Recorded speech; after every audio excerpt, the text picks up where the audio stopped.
శైవ వైష్ణవాలు రెండు సుబ్రహ్మణ్యుడి వల్లే బియ్యం ఉంది. అంతటి మహానుభావుడు ఆయన.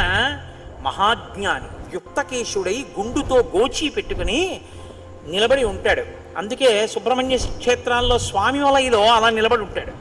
ఆయన ప్రణవానికి అర్థం చెప్తే పరమశివుడంతటి వాడు తెల్లబోయి ఎంత గొప్పగా చెప్పావురా అన్నట్టు. నాన్నగారు అలా అంటే కుదరదు, ఇది ప్రణవ రహస్యోపదేశం కదా, మీరు కూడా మడి కట్టుకుని వచ్చి శిష్యుడిగా కూర్చోండి చెప్తానన్నట్టు.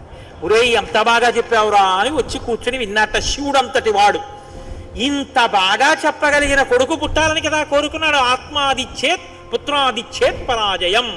తండ్రి గారికి ఆ కోరిక తీరిందటువంటి బ్రహ్మజ్ఞాని పుట్టాడు. ఆయనే తరువాతి కాలంలో కేవలం పాలు తాగి పెద్దవాడైపోయాడు అంతే. అయిపోగానే ఆయన్ని దేవసేనకి తీసుకొచ్చి పట్టాభిషేకం చేసేశారు. సేనాధిపతి అయిపోయాడు. తారకాసుర సంహారం చేశాడు. దేవతలందరూ సంతోషించారు. అమ్మ అందమంతా మూర్తి